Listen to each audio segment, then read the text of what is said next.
Então disse Jesus aos seus discípulos: se alguém quer vir após mim, a si mesmo se negue, tome a sua cruz e siga-me. Mateus 16, 24. Antes de desenvolver o tema deste verso, comentemos os seus termos. Se alguém. O dever imposto é para todos os que desejam se unir aos seguidores de Cristo e alistar sob a sua bandeira. Se alguém quer. O grego é muito enfático, significando não somente o consentimento da vontade, mas o pleno propósito de coração, uma resolução determinada. Vir após mim, como um servo sujeito ao seu mestre, um estudante ao seu professor, um soldado ao seu capitão. Negue. O grego significa negar totalmente, negar a si mesmo, sua natureza pecaminosa e corrompida. E tome, não passivamente sofra ou suporte, mas assuma voluntariamente, adote ativamente sua cruz, que é desprezada pelo mundo, odiada pela carne, mas que é a marca distintiva de um cristão verdadeiro. E siga-me. Viva como Cristo viveu, vivendo em Cristo e pelo seu poder. Por sua graça soberana, viva para a glória de Deus. O contexto imediato é mais solene e impressionante. O Senhor Jesus tinha acabado de anunciar aos seus apóstolos, pela primeira vez, a aproximação da sua morte de humilhação. Verso 21. Pedro se assustou e disse: tem compaixão de ti, Senhor. Verso 22. Isto expressou a política da mente carnal. O caminho do mundo é a procura para si mesmo e a defesa de si mesmo. Tenha compaixão de ti é a soma de sua filosofia, do humanismo, do homem natural. Mas a doutrina de Cristo não é salva a ti mesmo, mas sacrifica a ti mesmo. Cristo discerniu no conselho de Pedro uma tentação de Satanás. Verso 23. E imediatamente a rejeitou. Então, voltando-se para Pedro, disse: não somente deve o Cristo subir a Jerusalém e morrer, mas todo aquele que desejar ser um seguidor dele deve tomar sua cruz. Verso 24. O deve é tão imperativo num caso como no outro. Mediatoriamente, a cruz de Cristo permanece sozinha, mas experiencialmente ela é compartilhada por todos que entram na vida. O que é um cristão? Alguém que sustenta a membresia em alguma igreja terrena? Não. Alguém que crê num credo ortodoxo? Não. Alguém que adota um certo modo de conduta? Não. O que então é um cristão? Ele é alguém que renunciou a si mesmo e recebeu a Cristo Jesus como Senhor, como está em Colossenses 2,6. Ele é alguém que toma o jugo de Cristo sobre si e aprende dele, que é manso e humilde de coração. Ele é alguém que foi chamado à comunhão do seu Filho Jesus Cristo, nosso Senhor, como está em 1 Coríntios 1,9. Comunhão em sua obediência e sofrimento agora, em sua recompensa e glória no futuro sem fim. Não há tal coisa como pertencer a Cristo e viver para agradar a si mesmo. Não cometa engano neste ponto. E qualquer que não tomar a sua cruz e não vier após mim, não pode ser meu discípulo. Lucas 14, 24, disse Cristo. E novamente ele declarou: mas aquele, ao invés de negar a si mesmo, que me negar diante dos homens, não para os homens, é conduta, o caminhar que está em vista aqui. Também eu o negarei diante do meu Pai, que está nos céus. Mateus 10, 33. A vida cristã começa com um ato de autorrenúncia e é continuada pela automortificação, como está em Romanos 8,13. A primeira pergunta de Saulo de Tarso, quando Cristo o apreendeu, foi: Senhor, o que queres que eu faça? A vida cristã é comparada com uma corrida, e o corredor é chamado para deixar todo o embaraço e o pecado que tão de perto nos assedia. Hebreus 12, 1. Cujo pecado é o amor por si mesmo, o desejo e a determinação de ter o nosso próprio caminho, como está em Isaías 53, 6. O grande alvo, fim e tarefa posta diante do cristão é seguir a Cristo, seguir o exemplo que ele nos deixou, como está em 1 Pedro 2, 21. E ele não agradou a si mesmo, como está em Romanos 15:3. E há dificuldades no caminho, obstáculos na estrada, dos quais o principal é o ego.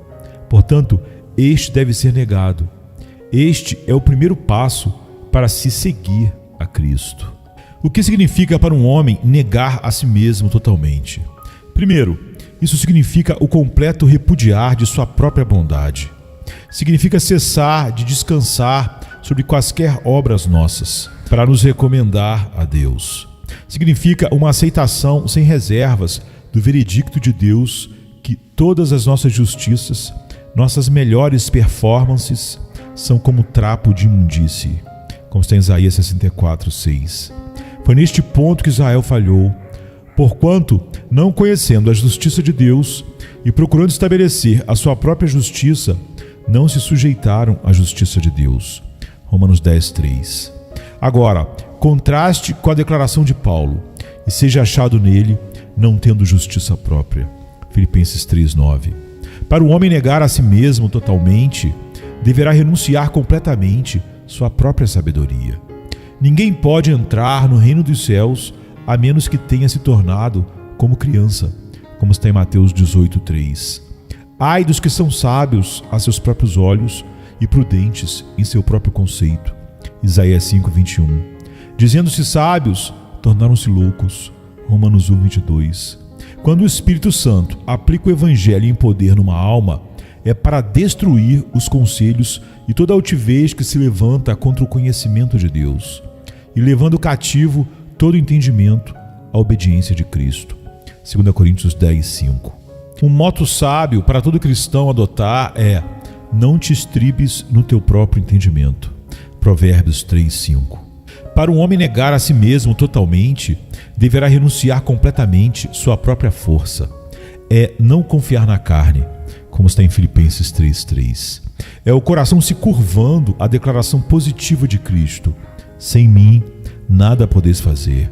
João 15:5. Este é o ponto no qual Pedro falhou, em Mateus 26:33. A soberba precede a ruína, e a altivez de espírito precede a queda. Provérbios 16:18. Quão necessário é, então, que prestemos atenção a 1 Coríntios 10:12. Aquele, pois, que cuide estar em pé, olhe que não caia. O segredo da força espiritual reside em reconhecer nossa fraqueza pessoal. Veja Isaías 40:29 e 2 Crônicas 12:9. Então, fortifiquemo-nos na graça que há em Cristo Jesus. 2 Timóteo 2:1. Para um homem negar a si mesmo totalmente, deverá renunciar completamente sua própria vontade. A linguagem do não salvo é: não queremos que este homem reine sobre nós. Lucas 19:14. A atitude do cristão é: para mim, o viver é Cristo. Filipenses 1:21. Honrá-lo, agradá-lo, servi-lo. Renunciar sua própria vontade significa atender à exortação de Filipenses 2:5. Que haja em vós o mesmo sentimento que houve também em Cristo Jesus, o qual é definido nos versos que imediatamente seguem como de abnegação. É o reconhecimento prático de que não sois de vós mesmos, porque fostes comprados por bom preço, como está em 1 Coríntios 6:19 e 20. É dizer com Cristo: não seja, porém, o que eu quero, mas o que tu queres. Marcos 14:36. Para um homem negar a si mesmo totalmente, deverá renunciar completamente suas luxúrias ou desejos carnais. O ego do homem é um feixe de ídolos, diz Thomas Menton, o grande puritano. E estes ídolos devem ser repudiados. Os não cristãos são amantes de si mesmos. 2 Timóteo 3:1. Mas aquele que foi regenerado pelo Espírito diz com Jó: eis que sou vil. Jó 40, verso 4. Eu me abomino. Jó 42:6. Dos não cristãos está escrito: todos buscam o que é seu e não o que é de Cristo Jesus. Filipenses 2:21. Mas dos santos de Deus está registrado: eles não amaram a sua vida até a morte. Apocalipse 12:11. A graça de Deus está ensinando-nos que, renunciando à impiedade e às concupiscências mundanas, vivamos neste presente século sóbria, justa e piamente. Tito 2:12. Esta negação do ego que Cristo requer de todos os seus seguidores deve ser universal. Não há nenhuma reserva, nenhuma exceção feita. Nada disponhais para a carne no tocante às suas concupiscências. Romanos 13:14. Deve ser constante, não ocasional. Se alguém quer vir após mim, a si mesmo se negue, dia a dia, tome a sua cruz e siga-me. Lucas 9:23. Deve ser espontânea, não forçada, realizada com satisfação, não relutantemente. Tudo quanto fizerdes, fazei-o de todo o coração, como para o Senhor e não para os homens. Colossenses 3:23. Quão impiamente o padrão que Deus colocou diante de nós tem sido rebaixado. Como isso condena a vida acomodada, agradável à carne e mundana de tantos que professam, mas de maneira vã, que eles são cristãos. E tome a sua cruz. Isso se refere não à cruz como um objeto de fé, mas como uma experiência na alma. Os benefícios legais do Calvário são recebidos através do crer, quando a culpa do pecado é cancelada. Mas as virtudes experimentais da cruz de Cristo são somente desfrutadas à medida que somos, de modo prático, conformados com a sua morte, como está em Filipenses 3:10. É somente à medida que realmente aplicamos a cruz às nossas vidas diárias, regulamos nossa conduta pelos seus princípios, que ela se torna eficaz sobre o poder do pecado que habita em nós. Não pode haver ressurreição onde não há morte. E não pode haver andar prático em novidade de vida até que carreguemos no corpo o morrer do nosso Senhor Jesus, como está em 2 Coríntios 4:10. A cruz é o sinal, a evidência do discipulado cristão. É sua cruz e não o seu credo que distingue um verdadeiro seguidor de Cristo do mundano religioso. Agora, no Novo Testamento, a cruz tem o significado de realidades definidas. Primeiro, ela expressa o ódio do mundo. O Filho de Deus veio aqui não para julgar, mas para salvar, não para punir, mas para redimir. Ele veio aqui cheio de graça e verdade. Ele sempre esteve à disposição dos outros, ministrando aos necessitados, alimentando os famintos, curando os enfermos, libertando os possessos pelo demônio, ressuscitando os mortos. Ele era cheio de compaixão, gentil como um cordeiro, inteiramente sem pecado. Ele trouxe com ele felizes notícias de grande alegria.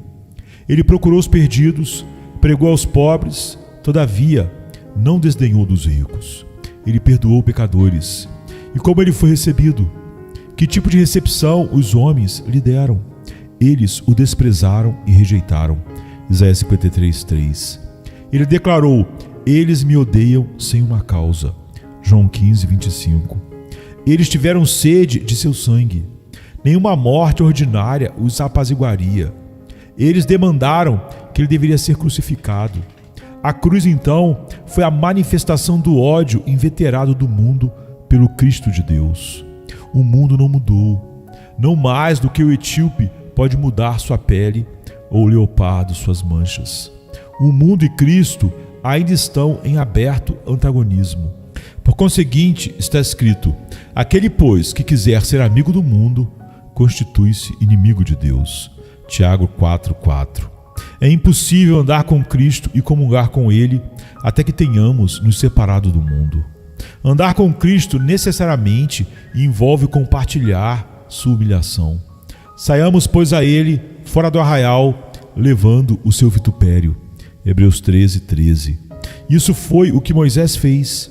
Veja Hebreus 11:24-26. Quanto mais próximo eu andar de Cristo, mais eu serei mal entendido, como está em 1 João 3:2. Ridicularizado, como está em Jó 12:4. E detestado pelo mundo, como está em João 15:19. Não cometa engano aqui. É extremamente impossível continuar com o mundo e ter comunhão com o Santo Cristo. Portanto, tomar minha cruz significa que eu deliberadamente convido a inimizade do mundo através da minha recusa em ser conformado a ele, como está em Romanos 12:2. Mas o que importa o olhar carrancudo do mundo se estou desfrutando os sorrisos do Salvador? Tomar minha cruz significa uma vida voluntariamente rendida a Deus. Como o ato dos homens ímpios, a morte de Cristo foi um assassinato. Mas como o ato do próprio Cristo, foi um sacrifício voluntário, oferecendo a si mesmo a Deus. Foi também um ato de obediência a Deus. Em João 10:18, ele disse: ninguém, falando de sua vida, tira de mim. Pelo contrário, eu espontaneamente a dou. E por que ele o fez? Suas próximas palavras nos dizem: este mandato recebi do meu Pai. A cruz foi a suprema demonstração da obediência de Cristo. Nisto, ele foi nosso exemplo. Uma vez mais citamos Filipenses 2:5, que haja em vós o mesmo sentimento que houve também em Cristo Jesus. E nos versos seguintes, nós vemos o amado do Pai tomando a forma de um servo e tornando-se obediente até a morte e morte de cruz. Agora, a obediência de Cristo deve ser a obediência do cristão, voluntária, alegre, sem reservas, contínua.